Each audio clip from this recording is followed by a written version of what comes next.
अस्सलाम वालेकुम स्टूडेंट्स, मुंहिंजो नालो आहे मोहम्मद राजिब। पाण अॼु पढ़ंदासीं मोल जे बारे में। मोल खे डिफाइन करण जे लाइ असांखे इन शइ जी ख़बर हुजणु घुरिजे त एटम जो मास, एटॉमिक मास छा हूंदो आहे, मालिकुलर मास छा हूंदो आहे ऐं फार्मूला मास छा हूंदो आहे। जॾहिं बि कंहिं बि एटम जो जेको मास हूंदो आहे उनखे एटॉमिक मास चइबो। अगरि कंहिं मालिक्यूल जो मास आहे त उनखे मालिकुलर मास चइबो। अगरि को फार्मूला यूनिट मास यानी कि आयोनिक कंपाउंड जो जेको मास आहे उनखे फार्मूला मास चइबो आहे। ठीकु आहे। मोल खे डिफाइन कीअं कबो? एटॉमिक मास, मालिकुलर मास ऐं formula mass are expressed in gram is known as mole. अगरि कंहिं एटम जो मास या कंहिं मालिक्यूल जो मास या कंहिं फार्मूला यूनिट जो मास अगरि असां उनखे एक्सप्रेस करियूं था ग्राम में त पाण उनखे चवंदासीं उहो 1 मोल आहे।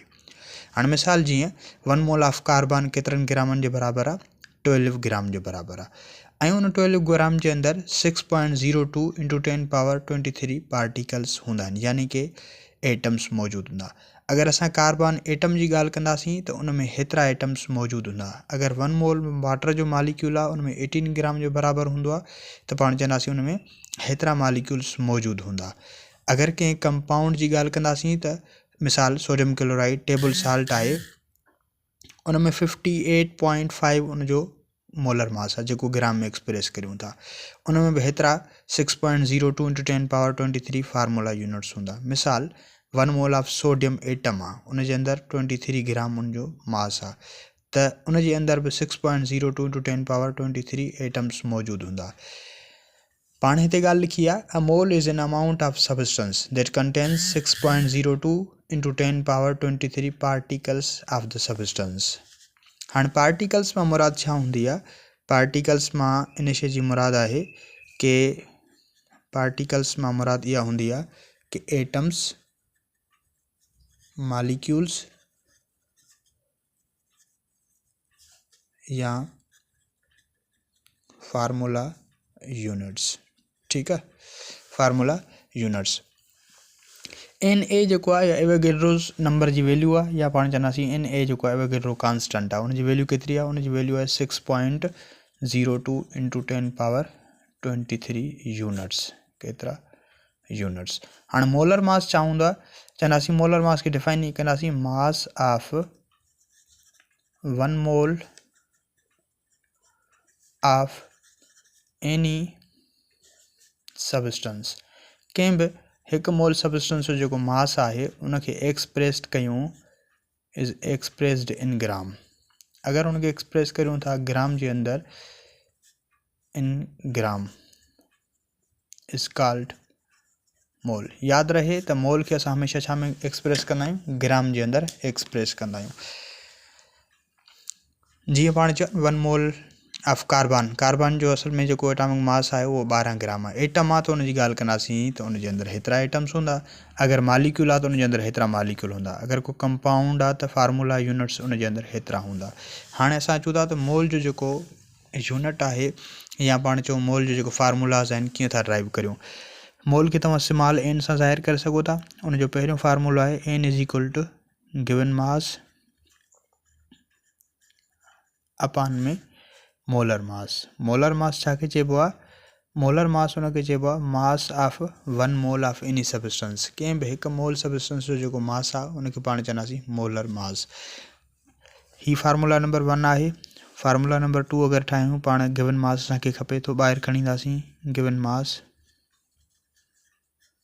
त n यानी कि नंबर ऑफ मोल्स मल्टीप्लाई थींदा कंहिंसां? मोलर मास सां। हीअ असां वटि ठहियो ॿियो नंबर फार्मूलो। अगरि असांखे मोलर मास खपे थो, पाण खणी ईंदासीं ॿाहिरि मोलर मास, ॿाहिरि रखंदासीं = गिवन मास उते ई पियो हूंदो, उन सां का बि खशट न कबी। गिवन मास अपॉन में n बराबरि जे हिन पासे आहे, हेठि अची कंदो डिवाइड। फार्मूला नंबर 3 थी वेंदो। ॿियो मोल जो फार्मूलो आहे n = number of particles. Number of particles divide में 6.02 × 10⁻23 वैल्यू यानी कि यूनिट, या पाण लिखी छॾियूं Na एवोगैड्रो जो जेको कांस्टेंट आहे। ही बि असां वटि छा आहिनि? मोल जा फार्मूला आहिनि। मिसाल पाण चऊं था हिते पहिरीं अचूं था असां फाइंड कंदासीं छा molar mass of water H2O जो असांखे मोलर मास ख़बर हुजणु घुरिजे। कीअं फाइंड कंदासीं H2O हाइड्रोजन जो जेको एटॉमिक मास आहे उहो 1 आहे। हिते 2 हाइड्रोजन आहिनि चवंदासीं 2 × 1 प्लस में ऑक्सीजन हिक जो मास हूंदो आहे 16 चवंदासीं 1 × 16 छो त हिन फार्मूले में 2 हाइड्रोजन हिकिड़ो ऑक्सीजन 2 × 1 कंदासीं साॻियो 2 ईंदो 16 रखंदासीं जवाबु ईंदो असां वटि 18 ग्राम 18 ग्राम छा असांजो मोलर मास आहे। अगरि मां चवां 18 AMU त पोइ हिनखे चइबो छा मालिक्यूलर मास। इहो तव्हांखे फ़र्क़ु अचणु घुरिजे 18 मालिक्यूलर मास आहे। ईअं ई जेकर असां ॻाल्हि कंदासीं कंहिं बि मास खे असां AMU में एक्सप्रेस कंदासीं त उहो हूंदो मालिक्यूलर मास। अगरि ग्राम में एक्सप्रेस कंदासीं त उहो हूंदो मोलर मास, चाहे उहो एटम जो मास हुजे चाहे उहो मालिक्यूल जो मास हुजे। मिसाल पाण हिते प्रॉब्लम आंदो आहे उन में असांखे आहिनि केतिरा 9 ग्राम ऑफ वाटर आहिनि। हाणे असां फार्मूलो हणंदासीं असां वटि मिलियल छा आहिनि चवंदासीं त असां वटि सिर्फ़ु 9 ग्राम वाटर जा मिलियल आहिनि। मोल पुछे थो ऐं उन खां बाद में नंबर ऑफ मालिक्यूल बि पुछे थो छो त वाटर मालिक्यूल आहे त उन में मालिक्यूल जी ॻाल्हि कबी। फार्मूलो हणंदासीं पहिरीं मोल फाइंड कंदासीं N = गिवन मास मां शार्ट में लिखां थो अपान में मोलर मास। गिवन मास केतिरा आहिनि 9 ऐं मोलर मास वाटर जो केतिरो आहे 18 आहे। 9 जी टेबल 1 टाइम हिननि ते 18 ते 2 टाइम 1/2 खे पाण 0.5 बि लिखी सघूं था। असां वटि केतिरा मोल आया 0.5 या 1/2 मोल अची विया।